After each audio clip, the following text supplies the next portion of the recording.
Hello friends, आज हम लोग पढ़ने वाले हैं पौधे की वृद्धि के लिए आवश्यक पोषक तत्व और एवं उनकी प्राप्ति के स्रोत।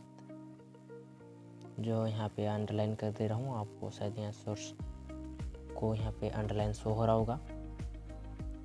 यहाँ पे बताया गया है कि पौधे की वृद्धि के लिए आवश्यक पोषक तत्व एवं उनकी प्राप्ति के स्रोत। जी हाँ फ्रेंड्स, आज हम लोग यही पढ़ने वाले हैं और आज डिटेल से पढ़ेंगे। पौधे की वृद्धि के लिए लगभग 18% पोषक तत्व की आवश्यकता होती है ना। लगभग 18 पोषक तत्व जो है ना, पौधे की वृद्धि के लिए आवश्यक होती है। अतः खाद के रूप में 18 पोषक तत्व भूमि में दिए जाते हैं। पौधे का सबसे बड़ा भाग है ना, पौधे का जो सबसे बड़ा भाग है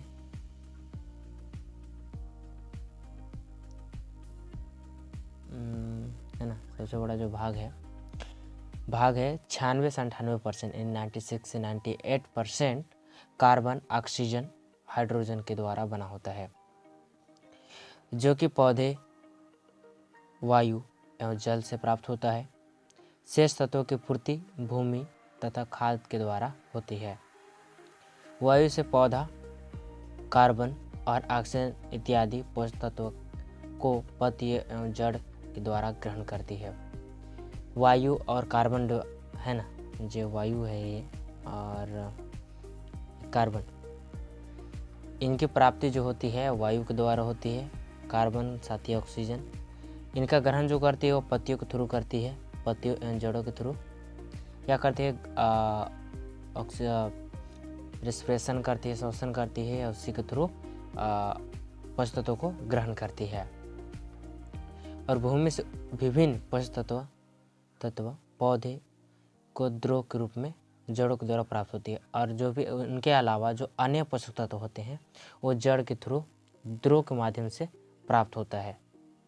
तो यहाँ पे जो भी बेसिक था उन्होंने मैंने बता दिया है, और उसके बाद कुछ तालिका दी है, सारणी, उनको देख लेते हैं।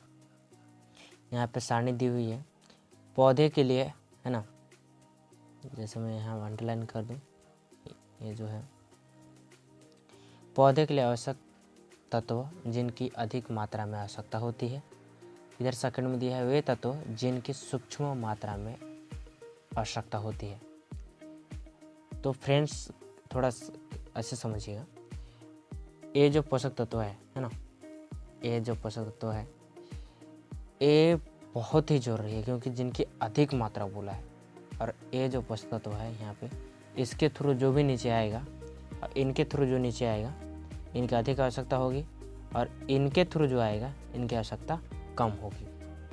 तो यहाँ पे बात क्लियर हो जाती है कि पौधे के लिए आवश्यक पोषक तत्व जिनकी अधिक मात्रा आवश्यकता होती है ये इस तरफ है, जो वायु से मिलती है, पानी से मिलती है और भूमि से मिलती है। और भूमि से ये भी मिलती है जो सूक्ष्म पोषक तत्व आवश्यक सूक्ष्म मात्रा में आवश्यकता होती है, जो सूक्ष्म मतलब नगन, कुछ ही मात्रा में, एकदम थोड़ी मात्रा में समझ सकते हो। अब इसके बाद हम लोग नीचे देख लेते हैं। और नीचे यहाँ पे दिया हुआ है, जो देख सकते हैं ना, यही दिया हुआ है। वहाँ पे ऑलरेडी हम लोग को बता दिया गया था कि जो मेन पोषक तत्व क्या क्या था, वो ऊपर पे अंडरलाइन हो चुका है। देन यहाँ पे दिखा देता हूँ यहाँ पे क्या है। एक्चुअली मैं फिर से मैं दिखाता हूँ, नाम मैंने नहीं लिया था। जो यहाँ पे है मैं इनको नाम भी ले लेता हूँ ताकि आपको भी क्लियर हो जाए। पहला जो है कार्बन, दूसरा ऑक्सीजन, ये वायु के थ्रू मिलता है ना। किसके थ्रू मिलता है? वायु ने हवा के थ्रू मिलता है। पानी से मिलता है वो हाइड्रोजन है। भूमि के थ्रू मिलता है नाइट्रोजन, पोटास है ना, यानी फास्फोरस। और भूमि से सूक्ष्म मात्रा में जो प्राप्त होती है लोहा और मैग्नीज। इसके बाद बात कर लेते हैं नीचे यहाँ पे। इसके बाद देखो वहाँ पे बताया गया था 7 में, और यहाँ शेष बच जाती है। शेष यहाँ पे बताया गया है कि वहाँ पे हमने पढ़ा था नाइट्रोजन, फास्फोरस, यहाँ पोटाश है ना, ये पोटास है, कैल्शियम, मैग्नीशियम और गंधक। ये जो है खेत के द्वारा ही मिलती है, हाँ सॉरी मतलब भूमि के द्वारा ही मिलता है। और इसके बाद बात कर ली जाए बोरान, जस्ता, तांबा, मोलिब्डेनम, क्लोरीन, सोडियम और कोबाल्ट, ये सब जो भी है वो भी भूमि के थ्रू मिलती है, लेकिन ये सूक्ष्म मात्रा मिलती है ना, सूक्ष्म, नगन, एकदम ही कम मात्रा में। ठीक है, इसके बाद बात कर लेते हैं, यहाँ पे कुछ दी गई है, पढ़ लेते हैं। यहाँ पे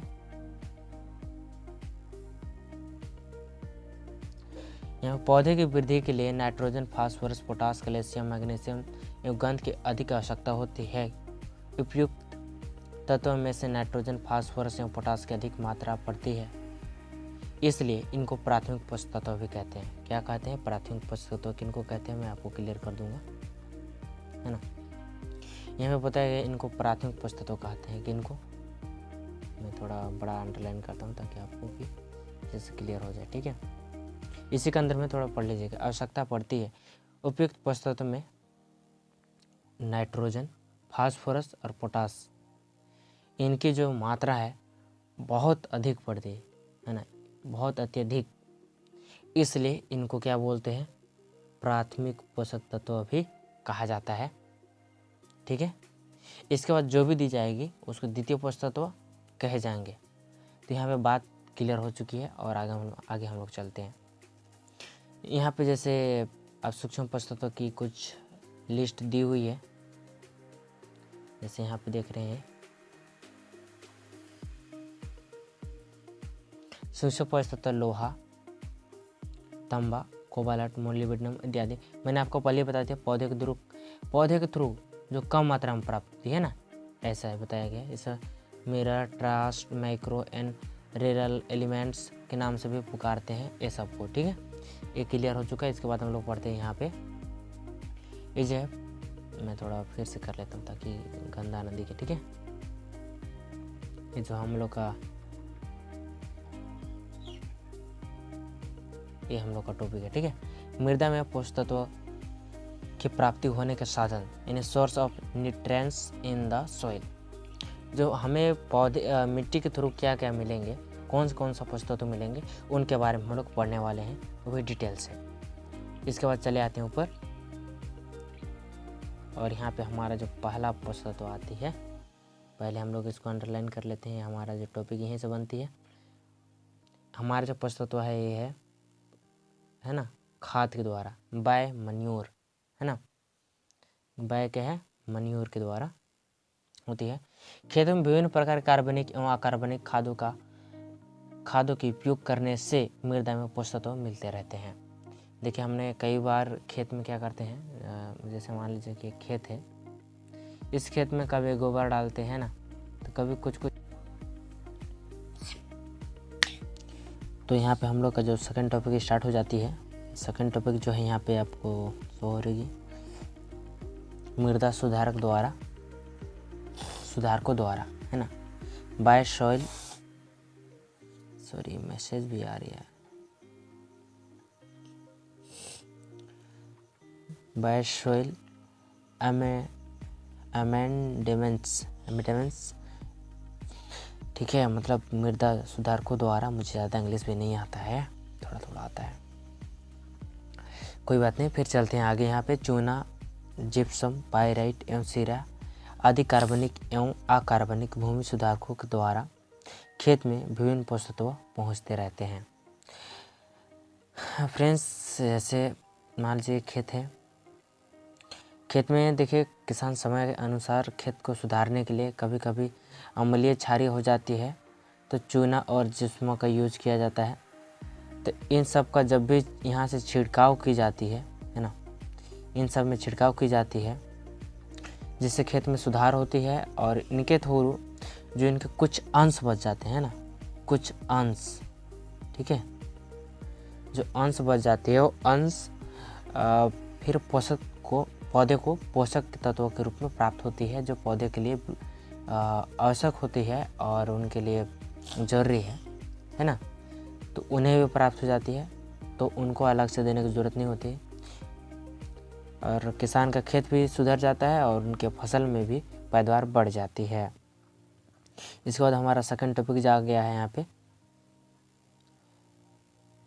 फसलों के अवशेष के द्वारा। देखिए, अगर कोई भी व्यक्ति अगर किसान फसल लगाता है, फसल लगाने के बाद जब उसमें हार्वेस्टिंग करता है, फसल कटाई कर लेता है, कटाई करने के बाद होता है कि जब शेष, मान लीजिए कि हमने मक्का लगाए, है ना, जैसे मक्का के मान लीजिए ये मक्का का पौधा है, ठीक है, ये मान लीजिए बीज है, ये पत्ता है, ठीक है, इस टाइप से भी रहता है ना।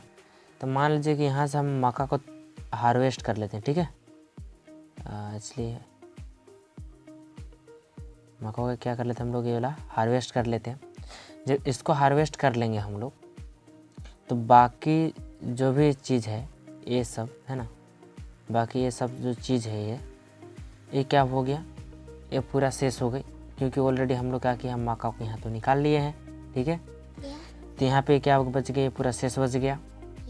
तो ये शेष जो होती है, इस शेष को, है ना, खेतों में फसलों की पत्तियाँ एवं तने एवं जड़, है ना, इनके जड़ भी होती है, सड़ने से भूमि को पशुत्व प्राप्त होती है। क्योंकि जब ये भी डिकम्पोस्टिंग मतलब फिर ये फिर सड़ जाता है खेत में ही, सड़ने के बाद फिर से क्या है, खाद के रूप में पौधों को प्राप्त होती है पोषक तत्व के रूप में, ठीक है। तो यहाँ पे क्लियर हो गया और यहाँ पे हम लोग सेकंड टॉपिक पे पहुँच चुके हैं। इसके बाद हम लोग बात करते हैं यहाँ पे वर्षा के द्वारा, है ना, बाय रेन्स। वायुमंडल में पर्याप्त नाइट्रोजन गैस के रूप में रहती है ना।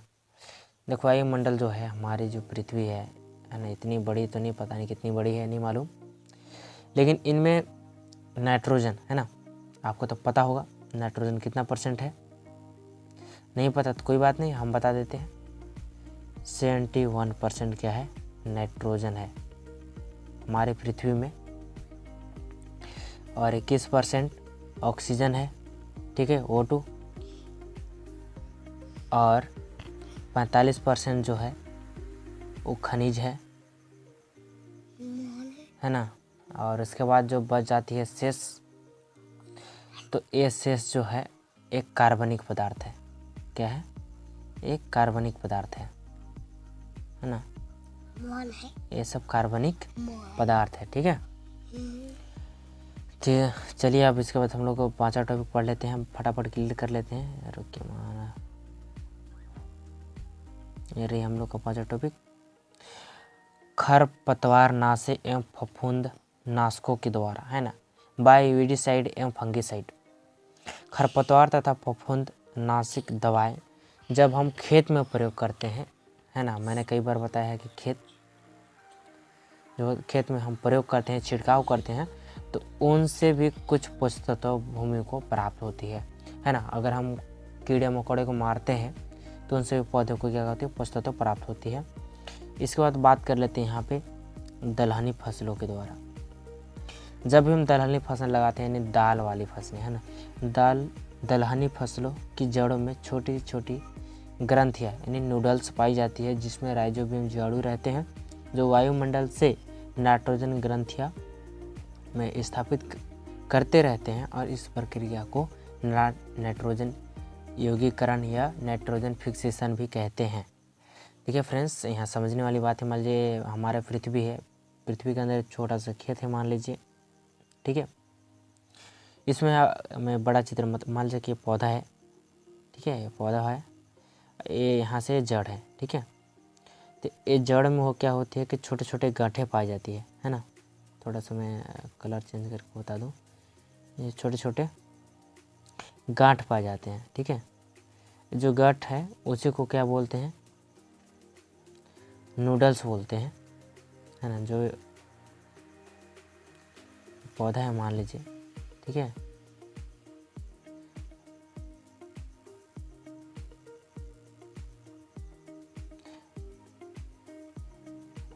इनमें जो छोटा छोटा इस टाइप का पाई जाती है ना, ये सब क्या है, राइजोबियम है, जिसको नूडल्स भी इंग्लिश में बोलते हैं। उन्हीं के थ्रू नाइट्रोजन का ऑक्सीकरण करते हैं, ठीक है, और नाइट्रोजन का यौगिकरण ही नाइट्रोजन फिक्सेशन कहलाता है। ये नोट कर लीजिएगा कॉपी में। इसके बाद बात कर लेते हैं हम लोग यहाँ पे एजेक्टोबैक्टर द्वारा, है ना। ये जो खासकर धान में पाई जाती है, ये जीवाणु मृदा में रहकर नाइट्रोजन को सीधे वायुमंडल से लेकर मृदा में स्थापित करते हैं। एजेक्टोबैक्टर जो है उनके पत्तियाँ कुछ इस टाइप का होती है, शायद आपने कहीं देखा होगा, है ना, इस टाइप से बनी रहती है। मैं थोड़ा रुको, मैं क्लियर कर लेता हूँ फिर मैं बताता हूँ। कुछ इस टाइप से होती है, ठीक है। तो इसमें कुछ इस टाइप से गोला गोला पाई जाती है। तो ये है एजेक्टोबैक्टर जो धान के फसलों में खासकर पाई जाती है ना। धान को जो फसल होती है इन्हीं के बीच में वाला जो उग जाती है, ठीक है। और एक है सीधा नाइट्रोजन से सीधा वायुमंडल से नाइट्रोजन का फिक्सेशन करती है और डायरेक्ट क्या करती है, मृदा में स्थापित करती है। यहाँ पे क्लियर दिया गया है, मृदा में स्थापित करती है।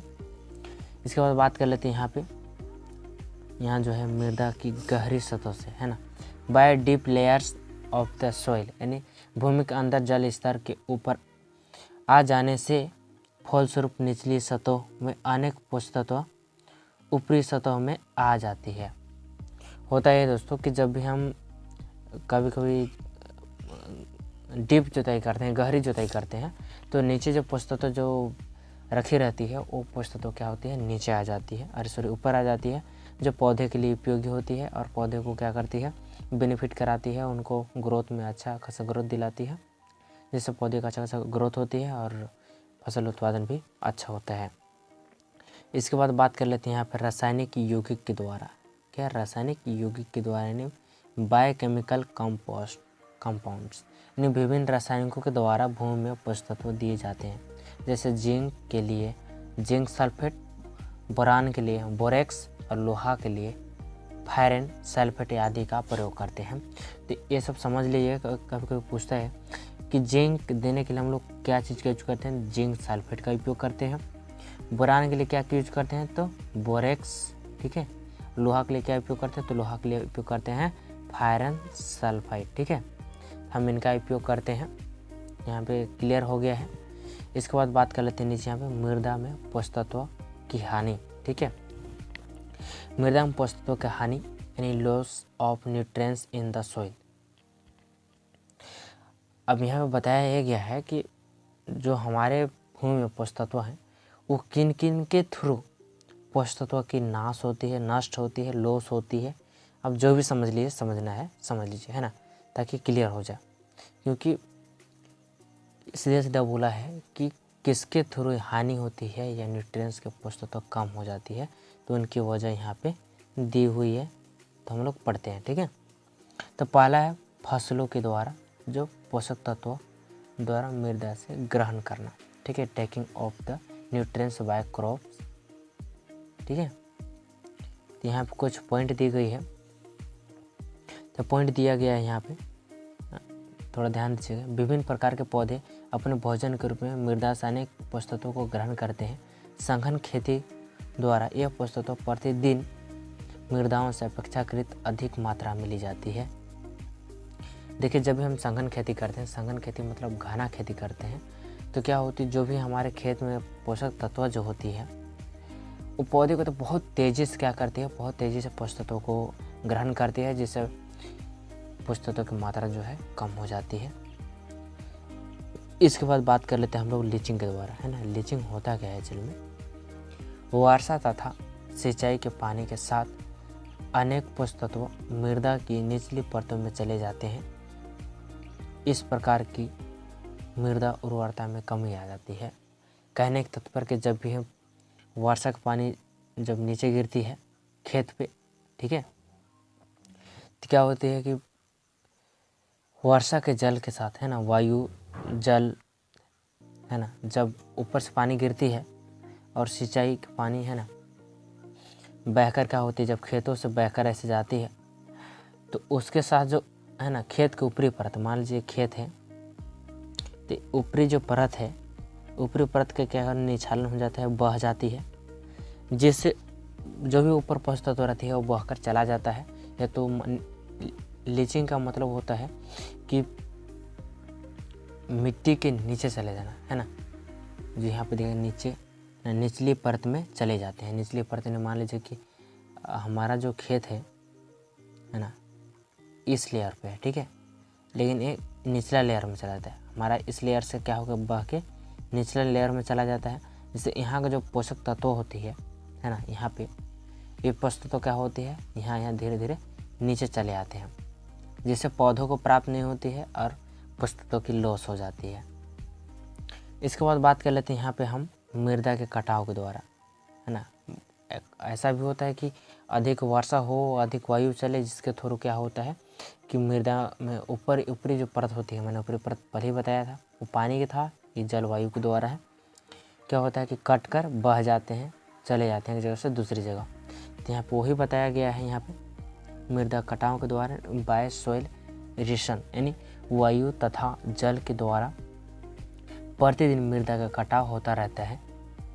इसी प्रकार मृदा के ऊपरी सतह की उपजाऊ मिट्टी अपने स्थल से हट जाती है और मृदा अनुपजाऊ हो जाती है ना।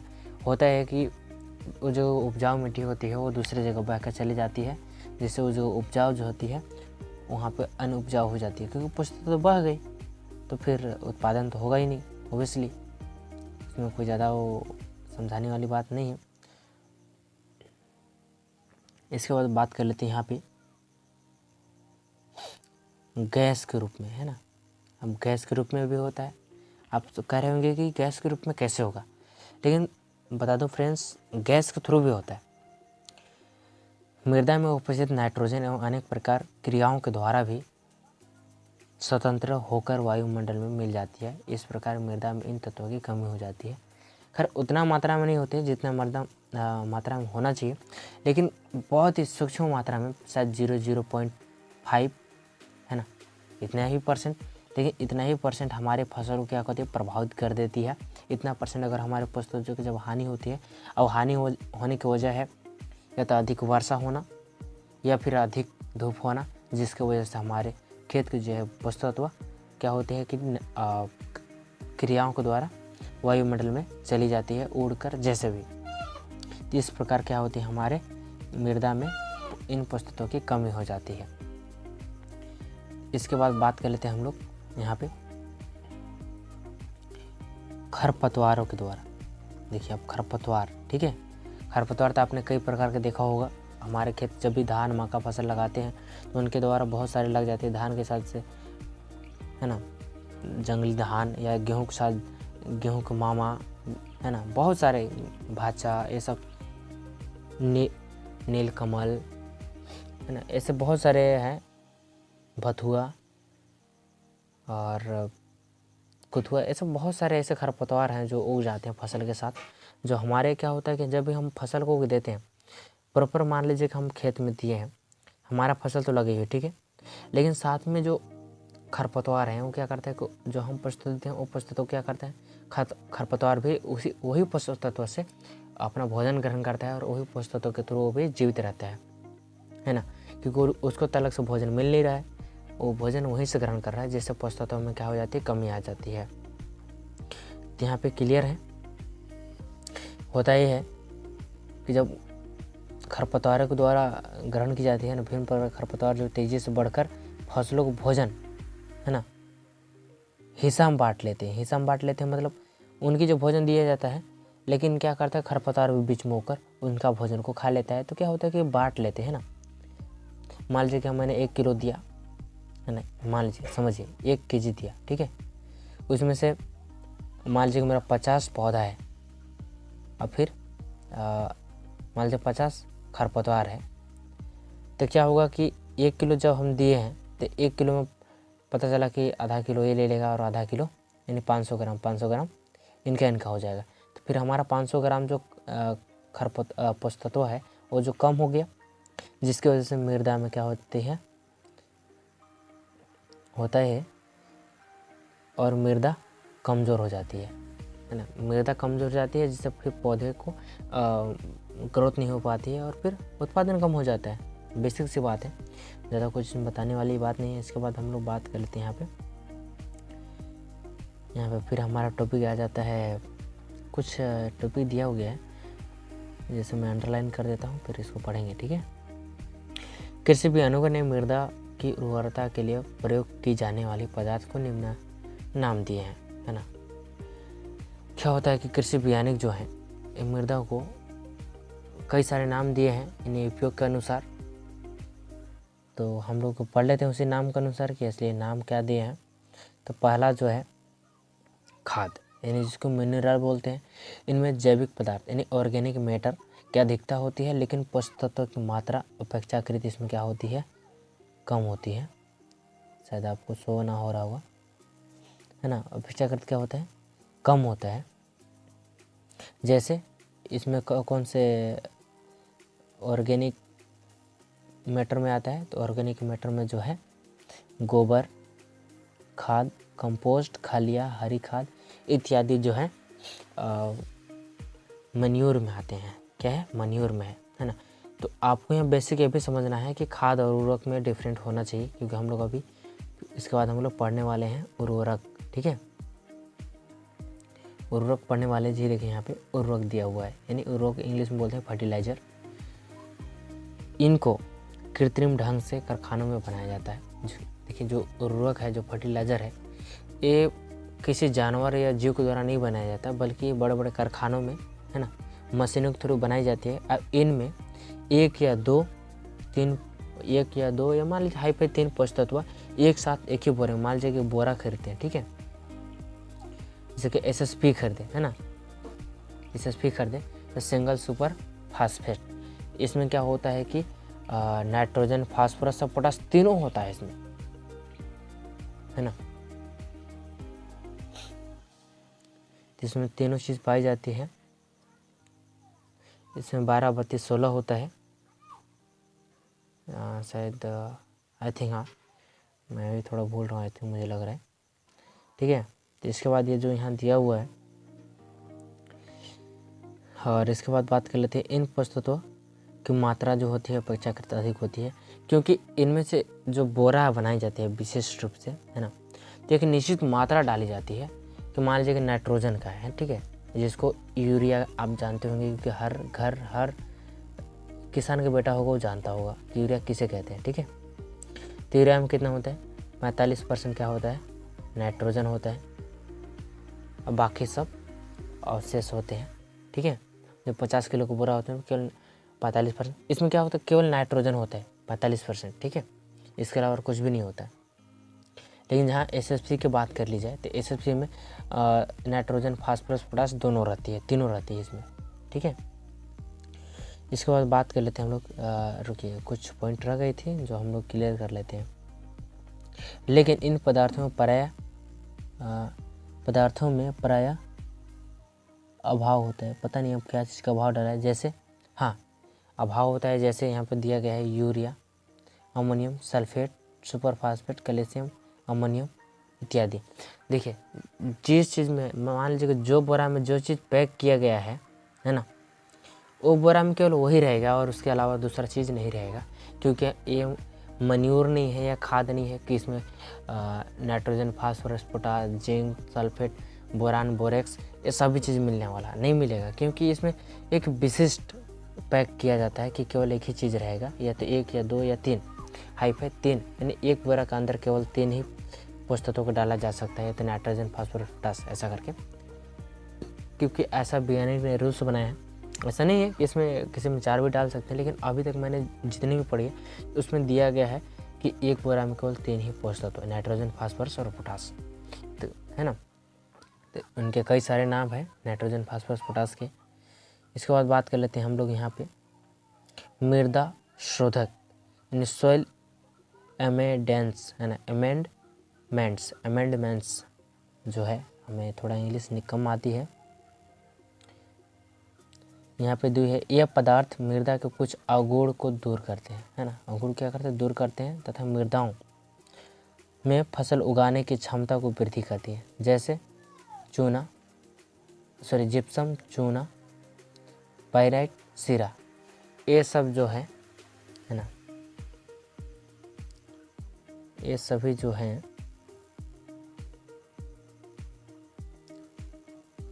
पौधे की वृद्धि के लिए आवश्यक होती है, क्योंकि ये सब जब भी हम खेत एक केवल खासकर जिप्सम, चूना, पाइराइट ये सब जो है खेत सुधारने के लिए उपयोग किया गया। मैंने आपको कई बार इसके बारे में बताया है और बताते ही रहूँगा। ताकि आप कभी भूलें ना और मेरा पढ़ाया हुआ आपको अच्छे से समझ आए। अगर ना समझ आता हो तो फिर भी आप कमेंट कीजिए, है ना। आपका कमेंट मैं ज़रूर देखूंगा, आपकी क्या प्रॉब्लम है, और उसको मैं फिर अगले वीडियो में आपको बताऊंगा।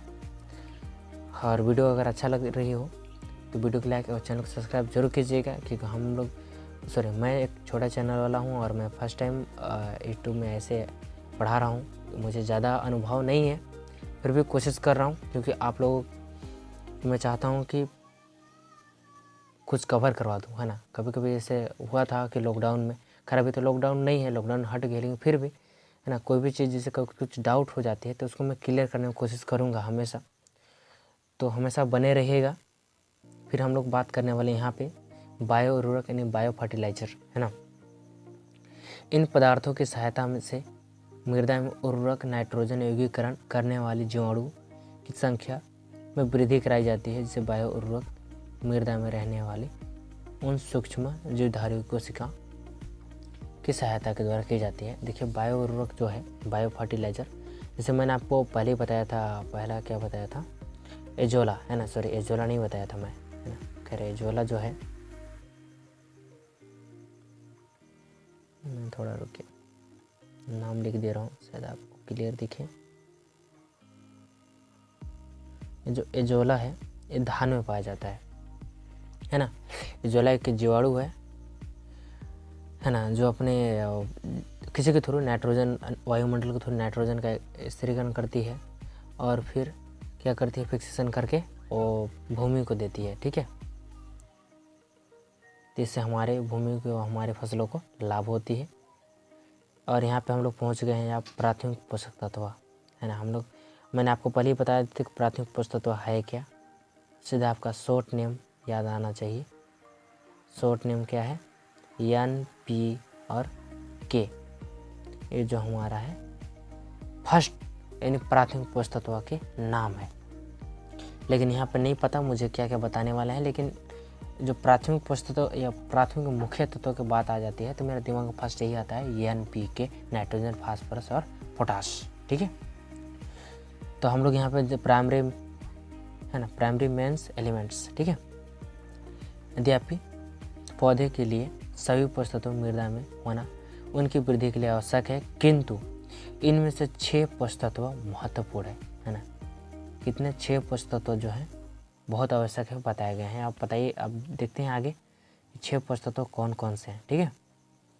तो 6 पोषक तत्व जो है, पहला है नाइट्रोजन, दूसरा है फास्फोरस, और तीसरा है पोटेशियम यानी पोटाश, और तीसरा है कैल्शियम, और चौथा है मैग्नीशियम, और चौथा है सॉरी मैं फिर से गिनती करवा दूँगा, कोई बात नहीं। ये जो है ना, ये पहला, दूसरा, तीसरा, चौथा, ये पांचवा और छठवा, ये सब क्या है, प्राथमिक पोषक तत्व है। मैं आपको अंडरलाइन करके दिखाता हूँ।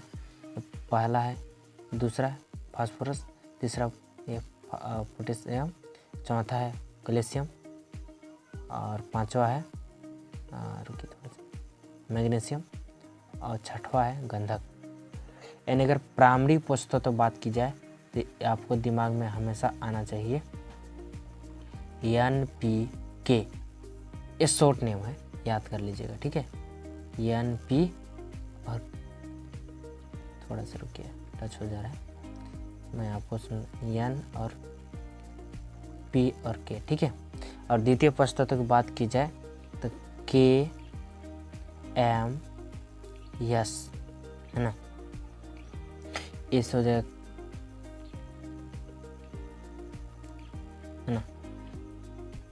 ए जो का से कैल्शियम, M से मैग्नीशियम, और S से सल्फर, है ना। तो इन सभी पोषक तत्व, है ना, ये फर्स्ट श्रेणी में आता है और ये सेकंड श्रेणी में, ठीक है। यानी प्राथमिक पोषक तत्व, ठीक है, ये प्राथमिक पोषक तत्व और ये द्वितीय पोषक तत्व। तो यहाँ पे क्लियर हो चुका है और हम लोग चलते हैं आगे।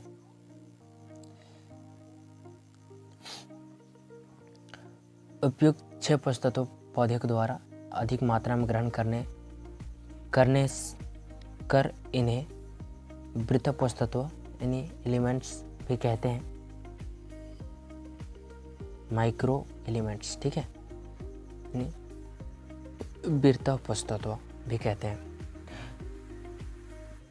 इनमें से पहले 3 पोषतत्व पौधे के लिए अधिक महत्वपूर्ण है, जिनका वितरण वर्णन निम्नानुसार किया गया है। नीचे देखिए इनके बारे में, जो 3 पोषतत्व जो प्राथमिक पोषतत्व है उनके बारे में नीचे डिटेल दिया हुआ है और आप नोट करते जाइएगा, क्योंकि आपको यहाँ पे इस टाइप के क्वेश्चन हमेशा पूछने जाते हैं, ठीक है। तो पहला बोला है कि पौधे पर नाइट्रोजन के प्रभाव, ठीक है, जो है ना, जिसको शॉर्ट नेम N2 भी बोलते हैं यहाँ पे, ठीक है। नाइट्रोजन द्वारा पौधे पर निम्न प्रभाव होती है। जब आपने फसल में अगर डालेंगे, ठीक है, नाइट्रोजन को, तो क्या होगा, पौधे की पत्तियाँ रंग गहरा हरा हो जाएगा। कैसा हो जाएगा? हरा हो जाएगा। दूसरा क्या होगा, पौधे की वृद्धि तीव्र गति से होगी, ठीक है, मतलब बहुत जल्दी होगी, ठीक है। इसके बाद तीसरा जो है, पौधे के हरे भाग को अधिक वृद्धि होगी। जो पौधे का हरी भाग होगी ना, बहुत अधिक वृद्धि होगी। इसके बाद बात कर लेते हैं चौथा, इनके दाने मोटे और गूदेदार होंगे जब इनका प्रयोग करेंगे, ठीक है, मतलब नाइट्रोजन का। नहीं तो पांचवा बात कर लेते हैं, फसल देर से पकती है ना। देखिए जो फसल देर से पकती है वो काफ़ी मजबूती और टिकाऊ भी होती है। खैर थोड़ा टाइम लगेगा, है ना, कुछ भी कहते हैं ना, कोई भी चीज़ के लिए समय मांगती है, तो समय देना सीखिए। अगर जैसे आपको पढ़ना है तो आपको समय देना पड़ेगा। जैसे मैं पढ़ा रहा हूँ तो मुझे भी समय देना पड़ेगा पढ़ाने के लिए, और आपको पढ़ने के लिए समय देना पड़ेगा, है ना। आपको हमेशा समय देना है। आप सोचेंगे कि नहीं ये 2 मिनट में सीख जाए, कोई भी देखिए 2 मिनट में कुछ भी चीज़ नहीं होता है। हाँ, जो होती है वो कोई बात नहीं, लेकिन हर एक चीज़ नहीं होती है। कुछ चीज़ के लिए ज़्यादा वक्त, ज़्यादा समय मांगती है, ठीक है। तो यहाँ पे फिर सेकंड यहाँ पे बात करने वाला है पांचवा, है ना। पांचवा जो है, फसल देर से पकती है, मैंने बता दिया था। इसके बाद है दाने तथा चारे वाली फसलों में प्रोटीन की मात्रा अधिक हो जाती है। 6वां में बताया गया है, जब इनका प्रयोग करेंगे दाने और चारे वाली फसल, है ना, जब मान लीजिए कि पशु के लिए उगाएंगे तो उसमें प्रोटीन की मात्रा क्या होती है, बढ़ जाती है। इसके बाद 7वां जो है, पत्तियों वाली फसलों में किसमें नाइट्रोजन की सुधार होती है। अब मान लीजिए कि पत्तियों वाली, जैसे हाथी घास और कई सारे ऐसे घास हैं जो चारा वाली है ना। चाहे मान लीजिए मक्का लगा रहे हैं और कुछ लगा रहे हैं, तो होता है कि पौधे की जो पत्तियां हैं फसलों में किसमें नाइट्रोजन की सुधार होती है ना। तो यहाँ पे क्लियर हो गया है। इसके बाद हम लोग चलते हैं नीचे, और यहाँ पे फिर 8वां दिया गया है। 8वां दिया गया है पौधे, है ना। 8वां जो दिया गया है, नाइट्रोजन के द्वारा फास्फोरस तथा पोटास का पौधे द्वारा उपयोग संतुलित रहता है। अगर जब इनका प्रयोग करेंगे और साथ ही अगर फास्फोरस और पोटास भी इनको प्राप्त होती है, तो पौधे में क्या एक संतुलन हो जाती है, एक बैलेंस हो जाती है, जिसके थ्रू बैलेंस बना के चलते हैं और पौधे की वृद्धि और ग्रोथ समय के अनुसार और एक बहुत ही अच्छी पैदावार प्राप्त होती है। इसके बाद बात कर लेते हैं यहाँ पे 9वां, है ना। तो नाइट्रोजन की उपस्थिति में क्लोरोफिल एवं नाइट्रोजन बनते हैं। देखिए जब भी नाइट्रोजन अगर प्राप्त होगी, है ना, पौधों को, तो उसमें क्लोरोफिल और प्रोटीन बनते हैं। किसमें बनते हैं? तो पौधे में बनते हैं। पौधे बहुत सारे हैं, बताने की जरूरत नहीं। धान, मक्का, गेहूँ, जौ, अरहर, मटर इत्यादि बहुत सारे हैं। और इसके बाद फिर यहाँ बात कर लेते हैं यहाँ पे कुछ। देखिए नाइट्रोजन की कमी से, है ना, नाइट्रोजन अगर मान लीजिए कि कमी हो जाएगी तो इनके क्या लक्षण रहेगी, इनको भी जानना जरूरी है ना। अपने अभी पढ़ा कि उनके डालने से क्या क्या फ़ायदा होती है, इसमें क्या प्रभाव होता है, क्या लक्षण होती है, क्या सिम्टम्स होती है। तो यहाँ पे सेम बताया है कि different symptoms of in the plants. अगर मान लीजिए डिफिशियंसी बोला है, डिफिशियंसी मतलब कमी, तो पौधे में नाइट्रोजन की कमी से इनमें लक्षण यहाँ पे दिया गया है, जो हम लोग अभी पढ़ेंगे। पौधे की जो पत्तियाँ हैं पीली पड़ जाती है, पहला।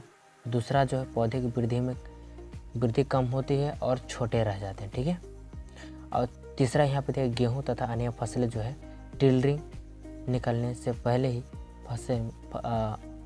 फसले में कल्ले कम निकलते हैं। देखिए ट्रिलिंग के मतलब जैसे एक ट्रिलिंग एक पौधा जो होती है ना, ऐसे निकलती है। ये ब्रांचेस निकलने का टाइम, ठीक है, जब ब्रांच निकलती है, जब भी ब्रांच यहाँ निकलती है ना, तो उस टाइम होता है कि उनकी ग्रोथ रुक जाती है। वहाँ जहाँ 5 निकलना है वहाँ पे क्या दो ही शाखा निकलती है ना, तो वो ग्रोथ रुक जाती है। उसके बाद यहाँ पे दिया गया है चौथा, दाने वाली फसलों में कि पहले निचली पत्तियाँ सूख जाती है तथा बाद में ऊपरी पत्तियाँ भी सूख जाती है। अब मान लो पौधे की पत्तियाँ ही सूख जाएगी तो क्या होगा, क्योंकि पौधे का जो भोजन किसमें बनता है, पत्ती से ही बनता है ना, पत्ती से ही बनता है।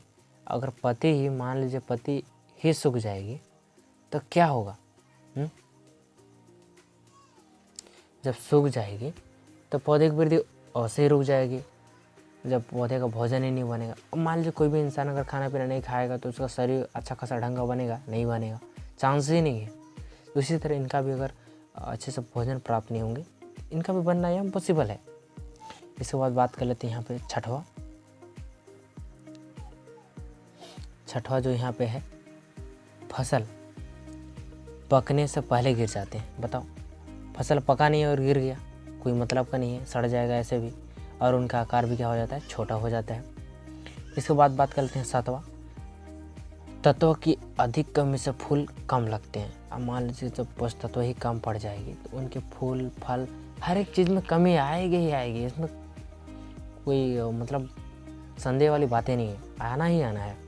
हर चीज़ में मान लीजिए उस खान पान अच्छा नहीं हो रहा है तो उनकी ग्रोथ भी रुक जाएगी, ना के बराबर होगी, ठीक है। इसे वो बात कर लेते हैं यहाँ पे 8वां, तो पौधे है ना, जो पत्तियाँ पर कहीं कहीं पर सफ़ेद धाबे पड़ जाते हैं। ये सफ़ेद धाबे, मान लीजिए कि मैंने पत्तियाँ इस टाइप का बनाया, ठीक है, यहाँ ऑलरेडी वाइट है तो वाइट दिखेगा नहीं, तो मान लीजिए कि इस टाइप का जो धाबे पड़ जाती है ना, और धाबे पड़ जाती है जिससे फिर इनके भोजन बनना बंद और जिससे इनका भी ग्रोथ रुक जाती है। इसके बाद हम लोग यहाँ पढ़ने वाले हैं नाइट्रोजन की अधिकता से प्रभाव, ठीक है। अब मान लीजिए कि नाइट्रोजन डालने से कैसा लक्षण होता है, कमी से भी पता चल गया क्या लक्षण होता है। अब पढ़ते हैं कि इनकी अधिकता से क्या होती है। मान लीजिए हम जब अधिक मात्रा में डालेंगे तो पौधे में क्या होगा, इनको भी जानना बहुत ज़रूरी है। चलिए जान लेते हैं। फसल के लिए है ना, अधिक मात्रा में नाइट्रोजन देने पर पौधे पर निम्न प्रभाव पड़ते हैं, जो निम्नानुसार दिए गए हैं, यहाँ पढ़ना, ठीक है। थोड़ी मेरी गला बैठ रही है, माफ़ कीजिएगा, थोड़ा कभी कभी शायद आवाज़ आपको क्लियर ना सुनाई दे। पौधे का अधिक है ना, जो पौधे अधिक कोमल हो जाती है और उनकी हवा से गिर जाते हैं। देखिए अगर मान लीजिए कि आप खुश होकर ज़्यादा ही डाल देंगे, ज़्यादा ही खिला देंगे इंसान को तो मर जाएगा। या मान लीजिए कि पौधे को ज़्यादा दे देंगे भोजन तो क्या होगा, वो भी इतना कोमल हो जाएगा कि यूँ ही गिर ही जाएगा, कमज़ोर हो जाएगा। देन इसके बाद बात करते हैं दूसरा, तो कोमल पौधे पर कीड़े मकोड़े का आक्रमण शीघ्र एवं अधिक होता है। अब मान लीजिए जब अधिक डोज हो जाएगा तो इनका भी लगाव अधिक होगा, इसलिए होगा क्योंकि ऑलरेडी वो आउट ऑफ कंट्रोल है, मतलब पौधे का कोई अपने में कंट्रोल नहीं है, कंट्रोल ही नहीं है, और अधिक कोमल हो गई है ना, कोमल हो गया और अधिक नाजुक हो गई, तो उस टाइम पे कीड़े मकोड़े के लिए तो और आसान हो गया, क्योंकि और चाव से खाएंगे और उस पौधे को नष्ट कर देंगे। तो यहाँ पे क्लियर हो गया। इसके बाद बात कर लेते हैं थर्ड, तो भूसे के अनुपात में दाना कम मिलता है। मान लीजिए हमारा जो है 100% फसल है, ठीक है, लेकिन मान लीजिए यहाँ बोला क्या था, भूसे और दाने, ठीक है, तो ये जो है इनके अनुपात बोला है, तो कहीं ऐसा ना हो जाए कि भूसा 25% दाना निकले और 75% भूसा, तो कोई मतलब का तो होगा नहीं, क्योंकि हम लोग को क्या चाहिए कि 25% मान लीजिए कि भूसा आ जाए और 75% उत्पादन। लेकिन अगर इतना नहीं मिला तो हम लोग का घाटा की सौदा है। इसके बाद फिर हम लोग बात कर लेते हैं यहाँ पे चौथा, सब्जियां तथा अनाज अधिक समय तक सुरक्षित नहीं रख सकते, क्योंकि जब इनकी अधिक मात्रा हो जाएगी तो इनकी कोमल की वजह से, है ना, जब पौधे कोमल हो गए तो साग सब्जियाँ जो भी हैं तो सारे नाजुक हो जाएंगे, कोमल हो जाएंगे और बहुत कम समय मतलब ज़्यादा समय तक रख नहीं सकते और बहुत ही जल्दी सड़न इसमें हो जाएगी। फिर पांचवा यहाँ पे फसल गिरने से उपज कम हो जाती है। तो ऑलरेडी अब सही है, अब अधिक मात्रा हो जाएगी। जब आउट ऑफ कंट्रोल है, जब पौधा खुद में कंट्रोल नहीं करेगा तो फसल गिरेगी और जिससे उपज कम हो जाएगा, गिरेगा तो ऑलरेडी है कि पौधा सड़ जाएगा तो दीमक उमक खाएंगे ना, उत्पादन ऑलरेडी कम हो जाएगा। इसके बाद बात कर लेते हैं छठवा। हमने पांचवा पढ़ लिया था, अब छठवा पढ़ेंगे। वनस्पतिक वृद्धि अधिक होने से वह आलू आदि फसलों की उपज कम हो जाती है। अब मान लीजिए कोई भी चीज़ लगेगा वनस्पतिक वाला था, जो भी वनस्पतिक वृद्धि अधिक होने से आलू की उपज कम हो जाती है। अब पौधे वृद्धि हो जाए, मान लीजिए कि आपने आलू का जो पौधा लगाए हैं, ठीक है, ये आपने आलू का पौधा लगा दिए, ठीक है, आलू का पौधा लगा हुआ है इस टाइप से, ठीक है। इधर बहुत सारा जाने देने पता होता जो भी गया है, लेकिन यहाँ पे क्या होगा, जो आलू की मात्रा है यहाँ पे कम होगा, यहाँ पे कम लगेगा। जहाँ पे ज़्यादा लगना था वहाँ कम लगेगा, जिससे भी हमारे उपज को क्या हुआ, नुकसान हुआ, घाटा हुआ, जिससे उपज कम हो जाएगी। अब बात कर लेते हैं यहाँ पे फास्फोरस, है ना। हम लोग तीन चीज़ की बात करने वाले थे और इसमें सेकंड आ गया है यहाँ पे कि जब फास्फोरस को पौधे पर, है ना, पौधे पर फास्फोरस का प्रभाव, यानी effect of phosphorus on plants. तो पहला यहाँ पे दिया गया है पौधे की वृद्धि अच्छी होती है। साथ ही यहाँ दूसरा बोला है नाइट्रोजन की हानिकारक प्रभाव कम या उदासीन हो जाती है। देखिए जब हम फास्फोरस का प्रयोग करते हैं, जब अधिक मात्रा में नाइट्रोजन हो जाती है तो उनका क्या होता है, हानिकारक जो होती है वो क्या होती है, कम हो जाती है, तो उदासीन हो जाती है, जिससे फसलों में क्या होता है, उत्पादन जो है नियंत्रित हो जाती है, कंट्रोल हो जाती है और फिर फसल जो हमारा है वो संभल जाता है, सुधर जाता है और फिर अच्छा खासा उत्पादन देता है। अब बोली गई है 2 दाल वाली फसलें की जड़ में स्थित ग्रंथियां की संख्या तथा आकार में वृद्धि होती है। 2 दाल वाली जैसे कि चना, अरहर, मूंग, ये सब जो है 2 दाल वाले हैं, मतलब ऐसे फसल को बोल रहे हैं। मान लीजिए कि बीज है, ठीक है, मान लीजिए चना दाल जो भी रह रहा है, तो इनके अगर जब इनका छिलका निकालेगा तो 2 भाग में बढ़ जाएगा, तो इनको बोलते हैं 2 दाल वाली फसलें, ठीक है। तो इनके जड़ में क्या होती है, मान लीजिए इनके जो पौधे हैं, ठीक है, इनमें जो जड़ होती है, तो इन जड़ों में क्या होती है ना, ग्रंथें पाई जाती है गोल गोल, ठीक है, इस टाइप के। तो इसको बोलते हैं नोजल, है ना, सॉरी नोजल है नूडल्स, सॉरी हाँ नूडल्स बोलते हैं, है ना, जो नाइट्रोजन का फिक्सेशन करती है। और क्या करता है फास्फोरस, जो क्या करता है, इन्हीं का जो है, इन्हीं क्या करता है, ग्रोथ करवाता है, मतलब आकार बड़ा करवाता है, साइज करता है और उसकी ग्रोथ करते हैं, मतलब वृद्धि करवाती है, जिससे इन सब की जो संख्या है अधिक हो जाती है ना। इन सब की संख्या जो अधिक होती है, जहाँ 10 है वहाँ 20 वहाँ 40, इस टाइप के उनकी वृद्धि हो जाती है। फिर यहाँ पे बात करने वाले हैं यहाँ पे थर्ड, है ना, सॉरी हम लोग 4th में पहुँच गए। तो 4th में यहाँ दिया है पौधे में शीघ्र फूल आते हैं तथा फसल जल्दी पकती है।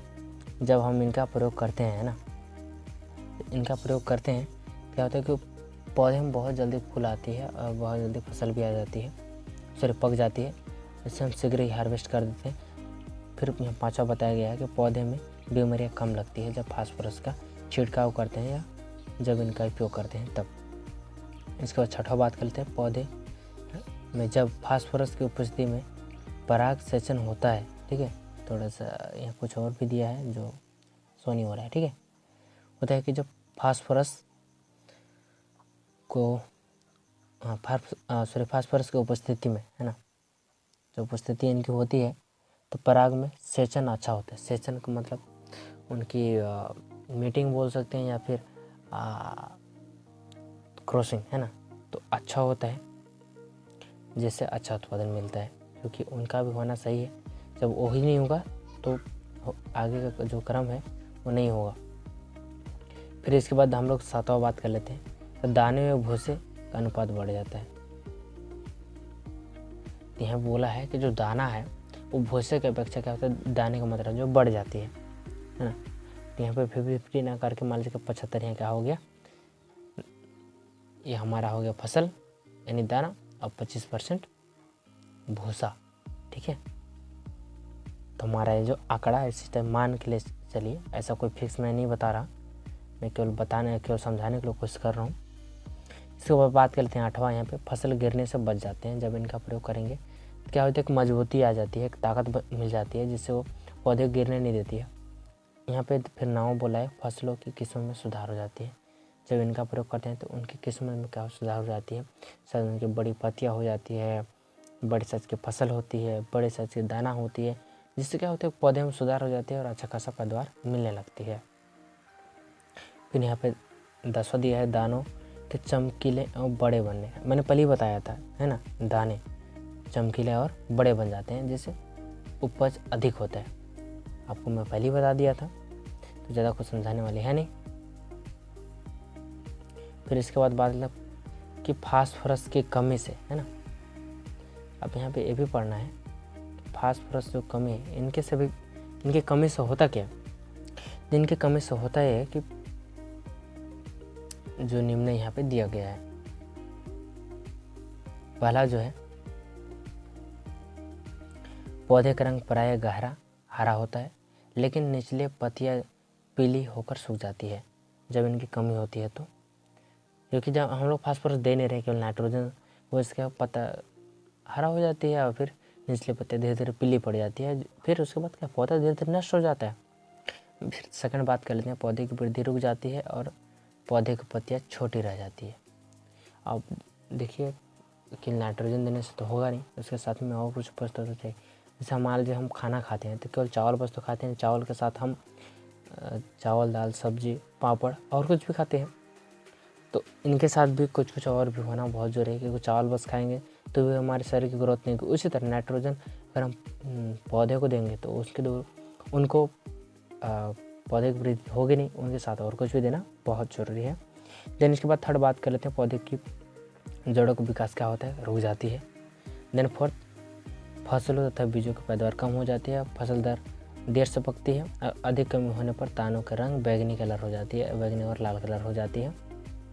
फिर इसके बाद 7वां यहाँ पे अधिक रोग लगते हैं। फिर 8वां यहाँ पे फूल व फल कम लगते हैं और उनका आकार क्या होता है, छोटा हो जाता है। तो आपको यहाँ पे क्लियरली समझ आ गया होगा। अब इसके बाद बात कर लेते हैं हम लोग पोटास की, जो हम लोग आखिरी बात करने वाले थे। या फिर तो हम लोग पोटास के पास आ चुके हैं।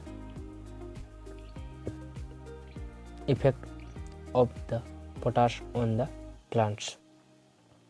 पहला मान लीजिए पहला दिया हुआ है, पौधे में बीमारियां तथा कीड़ों को सहन करने की क्षमता होती है।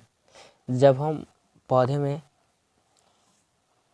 पोटाश देते हैं, है ना, पोटाश की मात्रा देते हैं, पोटेशियम, क्या होती है कि इनमें जो कीड़े मकोड़े बीमारियां जो है उनके सहने की क्षमता होती है, जिससे फसल को ज़्यादा नुकसान नहीं कर पाती है। देन सेकंड बात करते हैं, तने के मजबूत होने से फसल गिर नहीं पाती है। जब इनको देते हैं फसल गिर नहीं पाती है। देन थर्ड बात कर लेते हैं यहाँ पे, फसलों की जो किस्म में सुधार होती है। फसल किस्म क्यों सुधारती है, सुधार हो रही हुई तो शायद उनके दाना अच्छा बन रहे हैं, शायद पौधे अच्छी खासी ग्रोथ कर रही हो, शायद फूल अच्छे लग रहे हों, तो वो क्या है, पौधे का सुधार ही है। इसको बात कर लेते हैं, यहाँ पे दाने भरे हुए बने रहते हैं। देखिए अब मान लीजिए ये जो मक्का है, ठीक है, ये जो मक्का है ना, मक्का इस टाइप से रहता है। क्लियर उतना नहीं है लेकिन थोड़ा समझने की कोशिश कीजिएगा, ठीक है। इस टाइप का है, जिसमें क्या होगा कि पूरा भरा भरा आएगा, ठीक है, इसमें खाली नहीं रहेगा।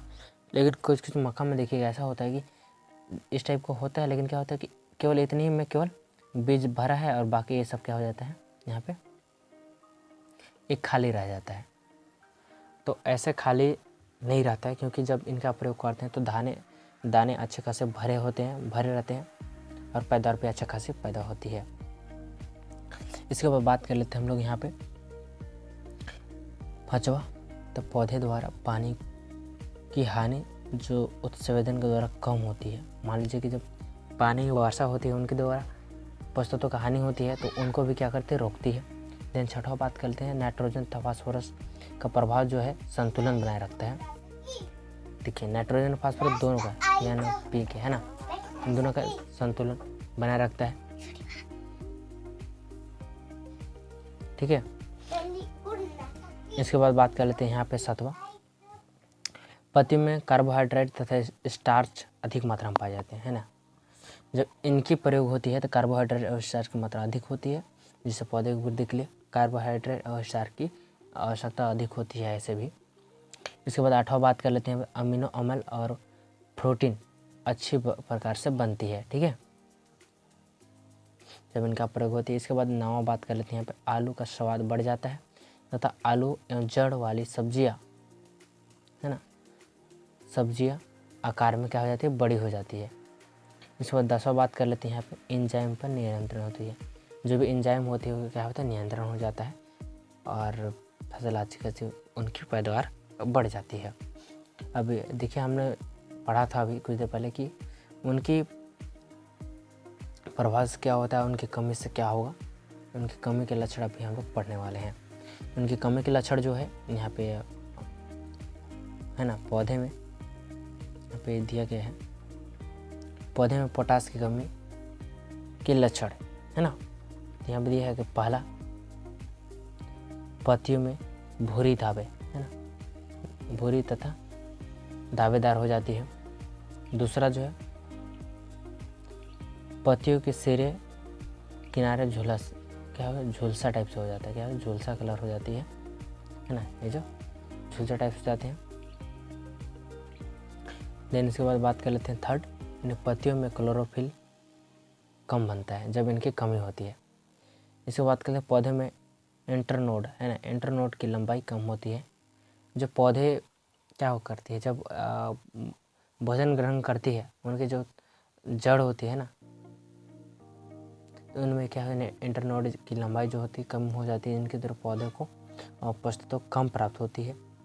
जो उनकी देखिए जितने अधिक शाखाएं होंगे, सॉरी जितने अधिक फैले हुए जड़ होंगे तो उनको अधिक पोषक तत्व मिलेंगे। जब उनकी जड़ें कम रहेंगे पोषक तत्व भी ओबियसली कम प्राप्त होंगे। इसके बाद बात कर लेते हैं 5वां, पौधे में बीमारियाँ अधिक लगती है ना, बीमारी जो है बहुत लगती है।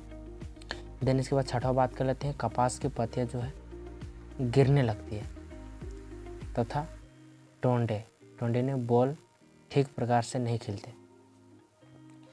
कहने के तत्पर कि जब जो कपास होती है इस सबसे का जो भी फूल वूल बनता है, तो होता है कि जब इनकी कमी से क्या होता है कि जो पत्तियाँ जो कमज़ोर पड़ जाती है और गिरने लगती है, और साथ में जो इसके फल जो होते हैं, जो इसको डंडे या बॉल बोलते हैं, वो ठीक प्रकार से नहीं खिलते, है ना। जब फूल ही अच्छे से नहीं खिलेगा, ठीक है, मान लीजिए फूल है, ये फूल ही अच्छे से नहीं खिलेगा तो फिर उनका ग्रोथ कहाँ से होगा, क्योंकि जब अच्छे से खिलेगा फिर बड़ा होगा अच्छे साइज का, तब तो उनका अच्छा खासा साइज भी बनेगा। लेकिन जब अच्छा ही साइज ना बने तो उनके ओबियसली उनकी ग्रोथ रुक जाएगी। इसके बाद बात कर लेते हैं पौधे की वृद्धि रुक जाती है। और इसके बाद 8वां बात कर लेते हैं यहाँ पे तंबाकू की पत्तियाँ छोटे छोटे धावे बन जाते हैं। देखिए खासकर मैं बता दूँ, जो पोटास जो होती है ना, खासकर तंबाकू वाली फसल, तंबाकू, कपास इत्यादि ये सब फसल के लिए, चाय सब के लिए, तो इन सब के लिए पोटास बहुत ज़रूरी है कि जब इनका इन सब का फसल अगर पैदावार ली जाए तो इन सब को बहुत ही खास ध्यान दी जाए, क्योंकि जब इनकी कमी होती है तो आपकी जो फसल है बहुत ही नुकसान पहुंच जाएगी, जिससे आपका फायदा की जगह आपको घाटा हो सकती है। यहाँ पे 10वां दिए गया है पौधे का तना कमज़ोर हो जाती है तथा पौधे गिर जाते हैं। ऑब्वियसली अब पौधा कमज़ोर हो तो गिरेगा ही। और यहाँ पे हमारा आ जाता है फिर द्वितीय पोषक तत्व यानी सेकेंडरी न्यूट्रिएंट्स।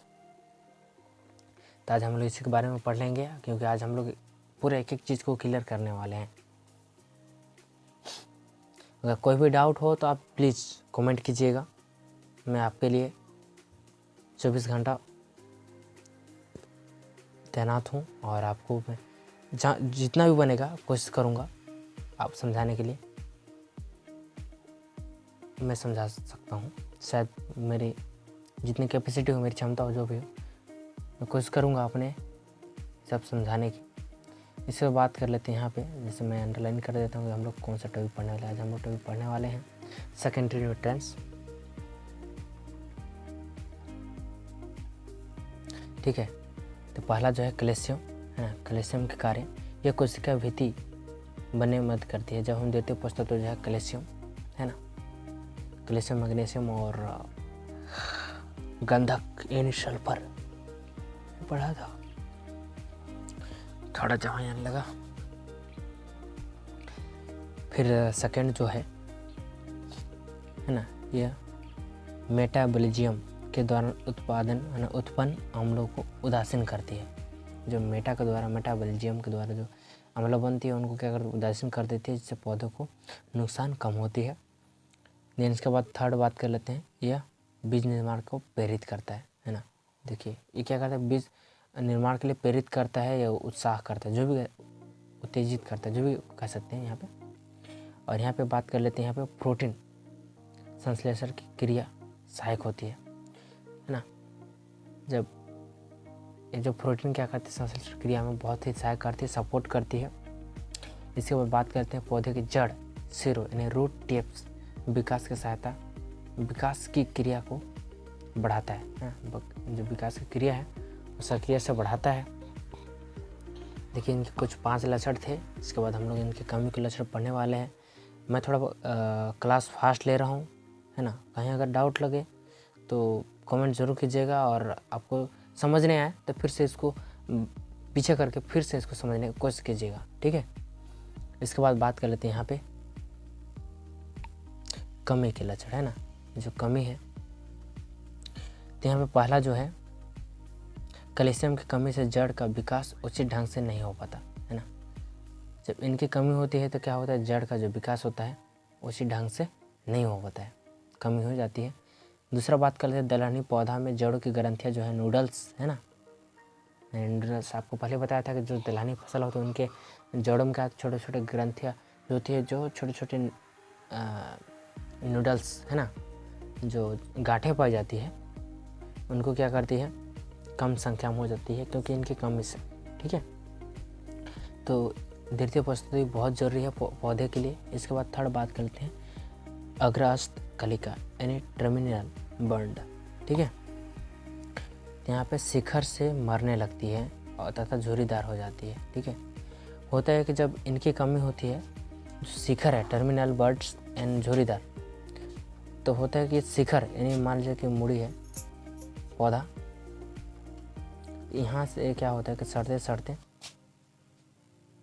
यहाँ से सड़ते क्या होता है, नीचे आ जाता है, फिर पौधा लास्ट में ख़त्म हो जाती है। इसके बाद बात कर लेते हैं यहाँ पे पांचवा, पत्तियाँ की समान वृद्धि नहीं हो पाती है ना। पौधे की जो समान वृद्धि होना रहता है और समान नहीं हो पाती है। और इसके बाद हम लोग पढ़ते हैं यहाँ पे मैग्नीशियम के कुछ कार्य, ठीक है। तो मैग्नीशियम जो है इनके लक्षण पढ़ेंगे हम लोग।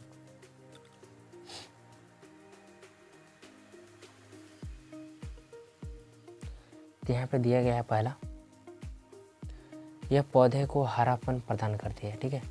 जब इनका प्रयोग करते हैं पौधे को हरापन प्रदान करती है, क्योंकि यह क्लोरोफिल को एक ही अयव यानी एक ही जगह रखती है, और जिससे इसका हरापन अधिक प्राप्त होती है। देन सेकंड बात करते हैं, यह कार्बोहाइड्रेट के स्थानांतरण में है ना मदद करता है। जो कार्बोहाइड्रेट को एक जगह से, मान लीजिए कि पौधा है, ठीक है, ये पौधा है कुछ इस टाइप से बना हुआ है, तो यहाँ से इधर जाने के लिए है ना, इधर जाती है, इनके जो स्थानांतरण के लिए है ना, एक जगह से दूसरा जगह जाने के लिए ये सपोर्ट करती है, ठीक है। समझ रहे हैं ना मैं कहना कहा चाहता हूँ। तो सपोर्ट करती है जिससे इनकी जो गति है वृद्धि करने की वो और अधिक बढ़ जाती है। इनकी छोटी कार्य हैं, लेकिन इन छोटी कार्यों की अगर नहीं होगी ना तो क्या होता है कि पौधे में क्या हो जाता है, कमी हो जाती है, जिनकी वजह से उत्पादन भी कम हो जाता है। इसलिए छोटे से जो सूक्ष्म मात्रा में पोषक तत्व है वो तो जरूरी है, लेकिन साथ ही इन सभी पोषक तत्व भी बहुत जरूरी है, क्योंकि सूक्ष्म पोषक तत्व से कहीं सेकेंडरी पोषक तत्व में आते हैं, ते भी बहुत जरूरी है। देन इसके बाद बात कर लेते हैं थर्ड, तो वाष्य अम्ल एवं वाष्य है ना, हाँ, वाष्य अम्ल एवं तेलों में संश्लेषण में आवश्यक होती है।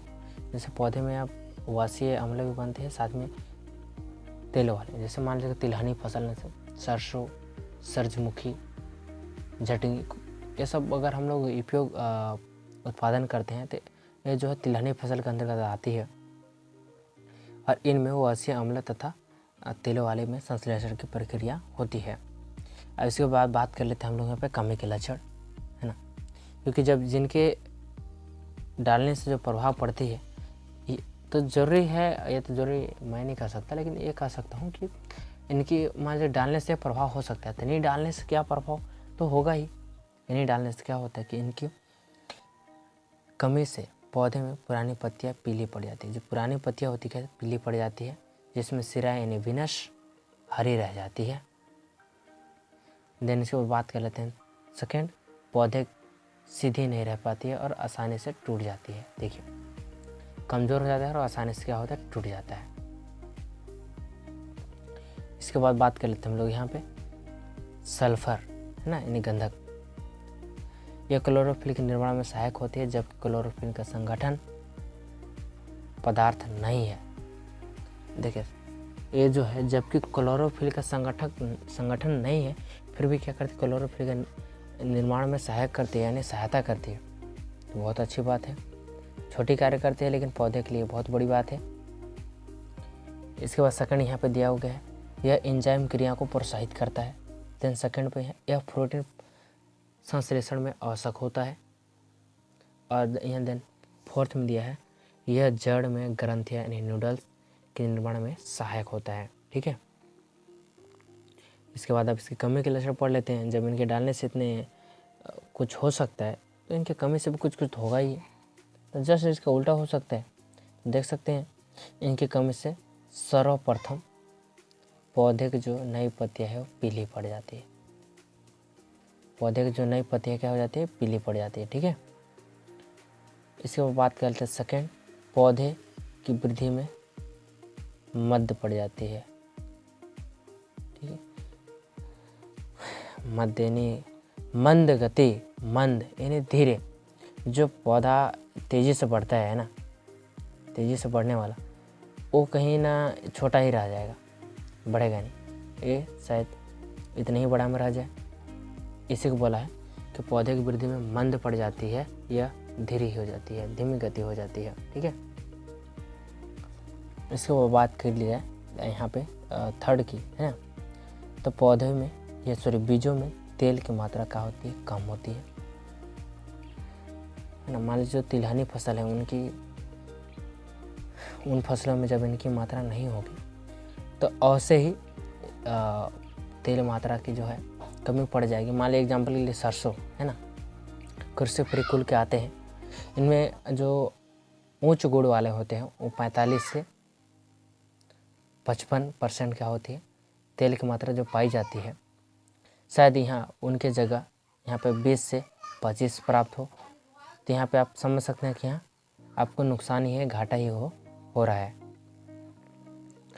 इसके बाद बात कर लेते हैं यहाँ पे हम सूक्ष्म पोषक तत्व, जो हमने पढ़ा था सूक्ष्म पोषक तत्व, जो समथिंग ये 17 हैं, लेकिन पता नहीं ये पुस्तक में कितना दिया हुआ है, शायद मुझे मालूम से केवल 17 पोषक तत्व हैं।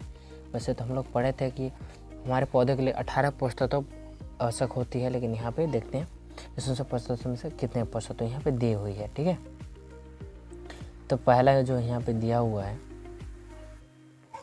ना, पहला जो है यहाँ पे एंजाइम का कार्य करता है। ठीक है, दूसरा जो है कोशिका विभाजन के लिए आवश्यक है, और थर्ड जो है श्वसन क्रिया में यह ऑक्सीजन वाहक का क्रिया करता है। ठीक है, जब ये ऑक्सीजन शोषण करती है तो ये क्या है, ऑक्सीजन का वाहक करती है, नहीं वाहक के साथ वाहक करती है, क्योंकि वाहक का मतलब एक जगह से दूसरी जगह ले जाने का कार्य करती है। देन यहाँ पे फोर्थ बात करते हैं, यह सल्फर की तरह क्लोरोफिन के निर्माण में सहायक है, किंतु क्लोरोफिन का संगठक पदार्थ नहीं होता है। मैंने पहले ही अभी पोटास में पढ़े थे कि संगठक कार्य नहीं होते हुए भी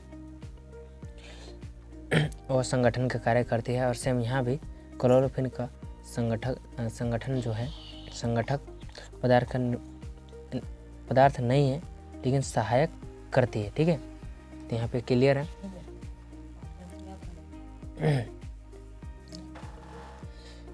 तो यहाँ पे बात करते फिर कमी की, इनकी कमी से होता क्या है। तो इनकी कमी से सर्वप्रथम नई पत्तियाँ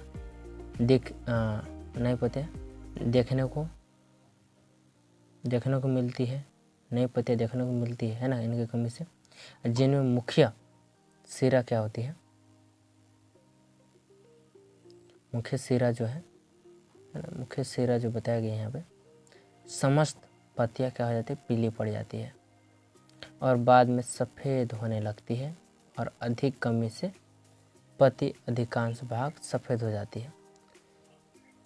ठीक है, और जो सफ़ेद हो जाती है तो फिर अब कोई काम का तो है नहीं, पौधा ऑलरेडी कमज़ोर हो चुका। इसके बाद नींबू वर्गीय पौधे में इनकी कमी से फल अधपके गिर जाते हैं। देखिए, आपको नींबू मालूम होगा, नींबू संतरा, नींबू वर्गीय मतलब नींबू, डांबा, संतरा, इस जितने सारे भी है ना इनके वर्ग के, उन सब के अधपके, जब इनकी कमी होगी ना आयरन की, तो अधपके क्या होता है, गिर जाते हैं। ठीक है, तो इन सबको ध्यान देना बहुत जरूरी है। भले छोटे पुस्तक तो हैं लेकिन इनके काम बहुत बड़े बड़े हैं। ठीक है, इसके बाद बात कर लेते हैं यहाँ पे मैग्नीज। ठीक है, यह क्लोरोफिल के निर्माण में सहायक होती है। देन इसके बाद दूसरा बात करें, उत्प्रेरक कार्य करता है। ठीक है, उत्प्रेरक कार्य करने के साथ तथा तीसरा यहाँ पे गन्ने में शर्करा मात्रा बढ़ाता है। शर्करा का मतलब होता है मिठास, है ना, मिठास का मात्रा जो है बढ़ाता है, यहाँ पे अधिक मीठा बढ़ा देती है। लेकिन इनकी कमी से क्या होता है उनको देख लीजिए। इनकी कमी से क्या होता है, इनकी कमी से पौधे में नई पत्तियाँ हरिमहीनता एकदम हरी और कोमल हो जाती है, जबकि मुख्य सिरा हरी रह जाती है। आप मान लीजिए, मानने वाली बातें नहीं है यहाँ पे जब पौधे लगाएंगे, ठीक है, ये जो क्या है, इनकी सिरा है। ठीक है, यहाँ पे ये जो पत्ती है जो भी है, लेकिन पत्ती तो हरा होती है, लेकिन एक ताना जो है, मैं थोड़ा कलर चेंज कर लेता हूँ ताकि समझ आए ना। ये जो पत्ती है, सॉरी, इतना जो भाग है वाला, एक भाग क्या होता है कि वो हरी रह जाती है। अब मान लीजिए यहीं पे कमज़ोर हो गया तो यहाँ पे क्या खाक ग्रोथ होगा, नहीं होगा ग्रोथ, चांस ही नहीं है।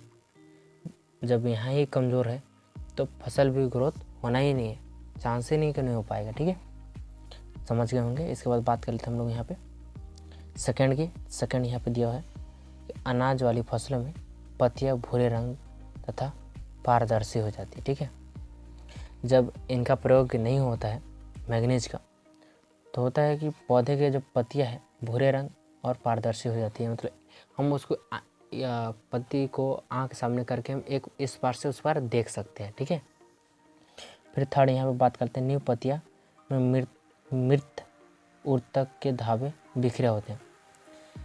देखिए, अब जो पत्तियाँ बनती है, मान लीजिए पत्ती है, इन पत्ती में कई सारे कोशिकाएं होती हैं। जब कोशिकाएं पूरे डैमेज रहेगी, है ना, मृत रहेगी, तो एक पत्ती का ग्रोथ होगा क्या, नहीं होगा, ऑलरेडी सफ़ेद पड़ जाएगी, धावे पड़ जाएंगे और ये ख़त्म हो जाएगा। ठीक है, तो क्लियर हो गया यहाँ पे। और देन इसके बाद बात करते हैं जिंक।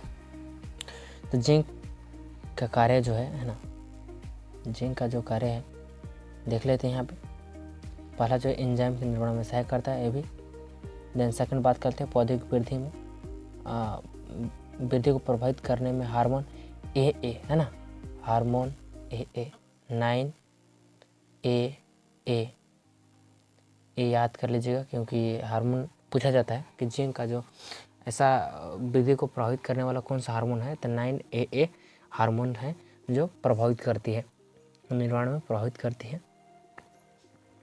तथा सेकंड जो यहाँ पे बात कर लेते हैं, सेकंड जो है यह पौधे के प्रजनन संस्थान के लिए आवश्यक तत्व हैं। देन यहाँ पे चौथा बात कर लेते हैं, पौधे है ना, मृदा से पौधे में जल शोषण बढ़ जाता है, जल शोषण जो है बढ़ जाता है। जब जितना अधिक जल को ग्रहण करेगा और उतना ही अधिक उनको लाभ होगा। अगर ग्रहण नहीं करेगा तो उनकी विकास नहीं होगी इन पौधे की, है ना। तो यहाँ पे फिर इनकी कमी की बात कर लेते हैं यहाँ पे।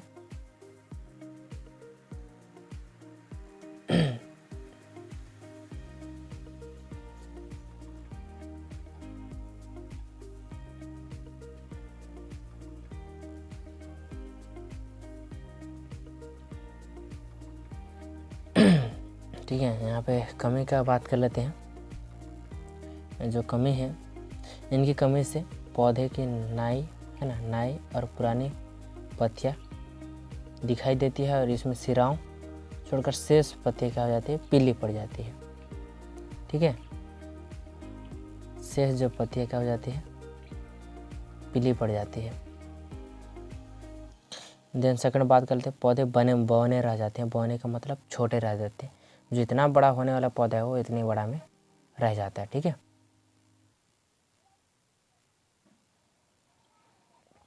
इसके बाद बात कर लेते हैं यहाँ पे, इनमें इनकी कमी से है ना, जिंक की कमी से धान में खैरा रोग, ये इम्पोर्टेंट है, याद रख लीजिए क्योंकि बार बार पूछा था कि धान में खैरा कमी से कौन सा रोग, से जिंक कमी से कौन सा रोग होता है, तो खैरा रोग होता है ना। और नींबू में लिटिल लीफ इनकी कमी से, और मक्के में वाइट बर्ड्स, और आलू में रोजेटो। तो आपको इन सबको ध्यान देना बहुत ज़रूरी है क्योंकि इन चारों जो है, इन चारों पूछा जाता है। ठीक है, हाँ, जैसे धान में मैं फिर से रिपीट करना चाहूँगा, धान में खैरा रोग, ठीक है, नींबू में थोड़ा क्लियर नहीं दिख रहा होगा,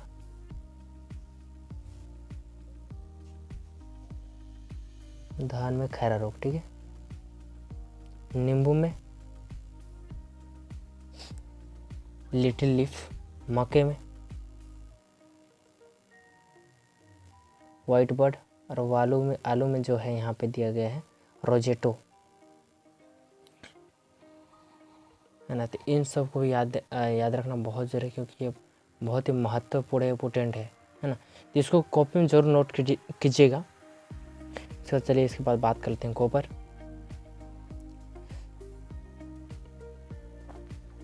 तो कॉपर यहाँ पे दिया हुआ है, कॉपर के कार्य देख लेते हैं। कॉपर का जो पहला कार्य है,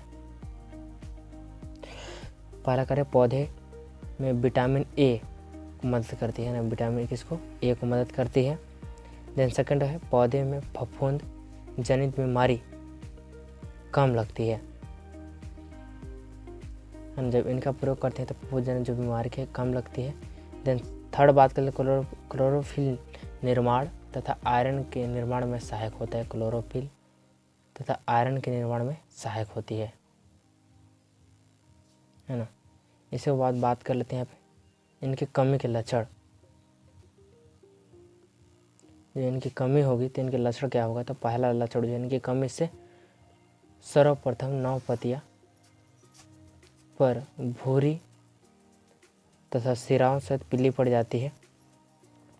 देन सेकंड, 9 पत्तियाँ में नोक सफ़ेद हो जाती है। नोक मतलब कहने के तत्पर मैं आपको क्लियर कर दूं। एक्चुअली मान लीजिए कि आपने ये पौधा लगाई है, ठीक है, यहाँ पे जो पौधे का जो फर्स्ट भाग होता है, जो फर्स्ट भाग होता है ना, तो यहाँ पे जो छोटी होती है ना उसको क्या बोलते हैं, नोक बोलते हैं। अगर इनकी कमी पड़ जाती है, इनकी कमी हो जाती है तो क्या होती है, नोक क्या हो जाता है, नोक जो कमज़ोर हो जाता है और सफ़ेद हो जाती है। और सफ़ेद हो जाने के बाद वो पुनः मर जाती है और वहाँ से उनकी लाइफ ख़त्म। इसके बाद बात कर लेते हैं, यहाँ पे कुछ दिया हुआ है। थर्ड, नॉन पत्तियाँ मुरझा जाती है। कहाँ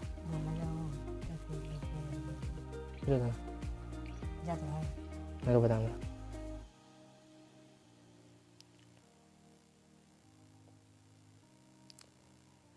और यहाँ पे हम लोग का जो टॉपिक आता है मोलिब्डेनम के कार्य, ठीक है।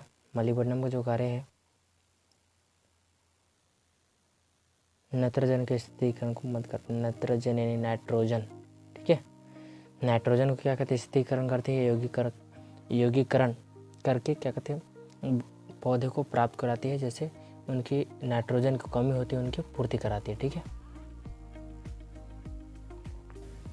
मोलिब्डेनम के कार्य सेकंड जो है नाइट्रेट रिडकटेज एंजाइम का प्रमुख भाग है ना। जब इनका हम प्रयोग करते हैं पौधे पे तो क्या है, रिडकटेज है ना, रिडकटेज जो है इनका एंजाइम का प्रमुख भाग है जो इनको सपोर्ट करती है। देन इसके बाद बात कर लेते हैं थर्ड, यह प्रोटीन संश्लेषण में भाग लेता है। ये जो प्रोटीन है संश्लेषण में भाग लेती है। इसके बाद बात कर लेते हैं फोर्थ का। देन फोर्थ में है शर्करा के संश्लेषण के लिए आवश्यक होता है। और इसके बाद नीचे यहाँ जाती है कमी के लक्षण। इनकी कमी से है ना, इनकी से कमी जो है, इनकी कमी से पुरानी पत्तियाँ है ना दिखाई देने लगती है, जिसमें पत्तियाँ की पारदर्शी हो जाती है और अनियमित आकार के धाबे सिराओं के बीच हरिमता हो जाती है, ठीक है। तो इसमें होता है कि जब इनकी कमी होती है तो पौधे की जो पत्तियां है वो सफ़ेदी पड़ जाती है, पारदर्शी हो जाती है, मतलब एक स्पर्श उस पर देख सकते हैं। साथ ही पौधे पूरा हरिमता हो जाती है, पूरे हरे हो जाती है और धीरे धीरे वह कमज़ोर होकर ख़त्म हो जाता है, ठीक है।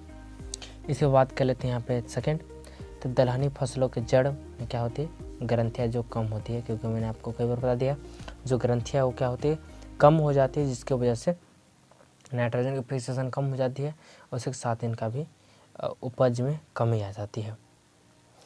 और यहाँ पे हमारा नया टॉपिक पहुँच गया। यहाँ पे नया टॉपिक हम लोग पढ़ने वाले हैं बोरान, ठीक है। तो बोरान का पहला जो टॉपिक है, यह पराग तथा प्रजनन क्रियाओं में सहायक होता है। पौधे में पराग तथा प्रजनन कार्य करना, ये सब क्रियाएं होना बहुत जरूरी है ना। साथ ही सेकंड वाला क्रिया, सेकंड बात की जाए तो मृदा में कैल्शियम को विलीय अवस्था में बनाए रखने में सहायक होती है, ठीक है। देन यहाँ पे फोर्थ बात कर लेते हैं, यह फल फूल बीज बनाने की क्रिया को प्रभावित करता है। और इसके बाद बात कर लेते हैं इनकी कमी के जो लक्षण है, इनकी कमी से क्या होती है, लक्षण नहीं निकलती है। देखिए इनकी कमी होगी ना तो पौधे में नया लक्षण आएंगे, नई मतलब नया लक्षण दिखाई देंगे जो पहले पौधे में ना हुए हैं, ठीक है। तो पौधे के पत्तियों में कहते पीला आधार के सिरे की ओर हो जाती है, ठीक है।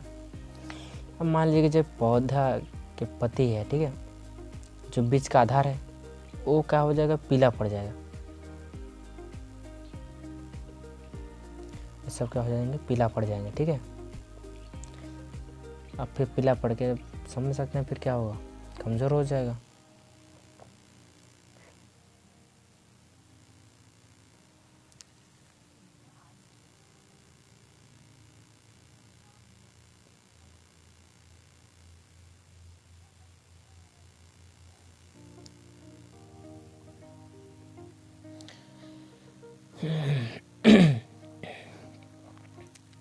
और यहाँ पे हम लोग फिर पहुँच गए हैं नए टॉपिक के साथ, बोरान। सॉरी बोरान हम लोग तो पढ़ा चुके थे ऑलरेडी, मैं थोड़ा भूल रहा हूँ ना। बोरान मैंने पढ़ाया था कुछ टॉपिक, बढ़ने में सहायक करते हैं फल फूल के, है ना। फिर भी मैं इसको रिपीट करा देता हूँ। पहला जो है पराग तब प्रजनन क्रिया में सहायक होती है। देन इसके बाद यह मृदाओं कैल्शियम को बिलीय अवस्था में बनाए रखने में सहायक होती है। थर्ड यहाँ पे दिया गया है, रुके थोड़ा सा, थर्ड यहाँ पे दिया गया है दलहनी फसलों में जड़ ग्रंथियाँ बढ़ाने में सहायक करता है। देन फोर्थ फल फूल बीज बनने की क्रिया को प्रभावित करता है। देन इसके बाद कमी जो है, इनकी कमी से नए लक्षण है ना, नए लक्षण जो हम लोग पढ़े थे मैं भूल गया था। इसके बाद सेकंड जो है इनकी जड़ की ग्रंथियाँ जो वृद्धि में रुक जाती है। देन इसके बाद थर्ड बात करते हैं इनकी कमी से पौधे में फल फूल नहीं लगते, ठीक है, फल फूल नहीं लगते। और देन फोर्थ बात करते हैं पौधे के शिखर यानी जो ऊपर वाला भाग है ना, ऊपर वाला भाग जो है भूरा कलर हो जाता है। यहाँ जो क्या था भूरा कलर हो जाता है जब पौधे में, ठीक है। इसके बाद नीचे जो पांचवा है यांत्रिक जड़ों को ऊतक मर जाती है। जब इनकी ऊतक ही मर जाएगी तो इनकी ग्रोथ ऑलरेडी रुक ही जाएगी। इसके बाद बात कर लेते हैं यहाँ पे क्लोरीन के कार्य, ठीक है। क्या क्लोरीन के कार्य, यह प्रकाश संश्लेषण के लिए आवश्यक तत्व होती है। यह कोशिका रसाकर्षण दाब सामान्य बनाए रखता है। जब हम इनका प्रयोग करते हैं प्रकाश संश्लेषण के लिए तो सही है, साथ ही ये कोशिकाओं का रसकर्षण ने जब रस का जो रिस्पिरेशन या जब वो मतलब ग्रहण कर रहे हो तो उस टाइम उनके दबाव को सामान्य बनाए रखता है ताकि कोई हड़बड़ी ना हो, कोई दिक्कत ना हो, ठीक है। फिर बस दो ही लक्षण थे और इनके दो कमी भी बताए गए हैं कि पौधे फल नहीं बनते जब इनकी कमी हो जाती है। देन सेकंड बात करते हैं पौधे में कोलोसिस हो जाता है ना, कोलोसिस की बीमारी है। और यहाँ पे हमारा जो मुख्य लक्षण जो है इनके द्वारा होती है। मैं कहूँगा आप इनका स्क्रीनशॉट ले लीजिए ताकि आपको समझ आए कि है क्या है। मैं तो आपको समझाऊंगा ही, लेकिन आप स्क्रीनशॉट ले लिए रहेंगे तो और अच्छी बात रहेगा। थोड़ा रुकिएगा, मैं अच्छे से अंडरलाइन कर देता हूँ ताकि आपको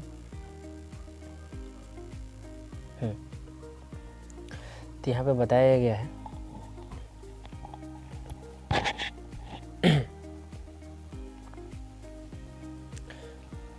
पुराने पत्तियों में, ठीक है। यहाँ बोला गया है सीधे सवाल कि पौधे तत्वों की कमी के लक्षण, ये जो अंडरलाइन आपको शो हो रहा होगा। और यहाँ पे जो है पुरानी पत्तियों में NPK प्लस Mg फिर MO यानी नाइट्रोजन फास्फोरस पोटाश और मैग्नीशियम, है ना, मैग्नीज इत्यादि के द्वारा, है ना। तो पौधे में जो है, मैं थोड़ा कलर चेंज कर लेता हूँ ताकि आपको समझ आए। मृत धावे पाए जाते हैं, किसके थ्रू पाए जाते हैं, पोटाश और मैग्नीज के द्वारा।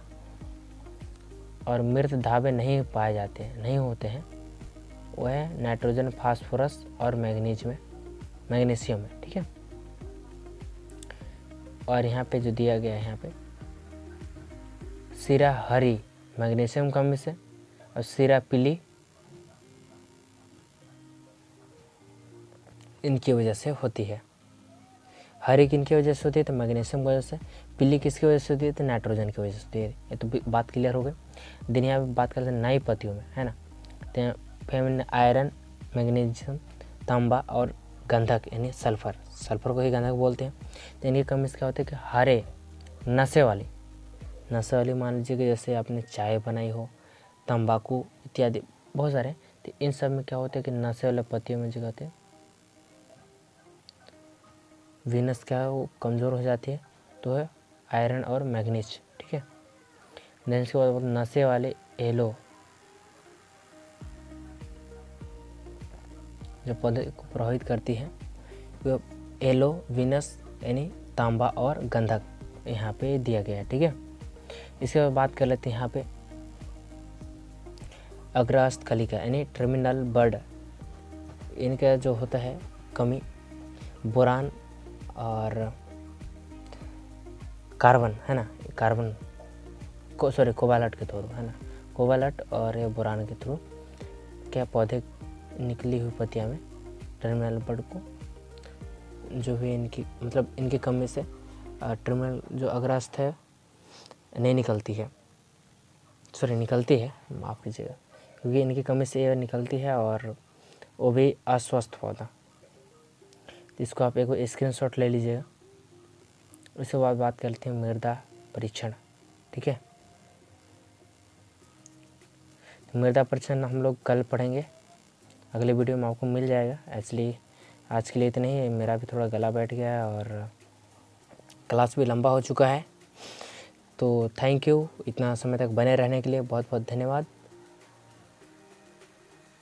जय हिंद।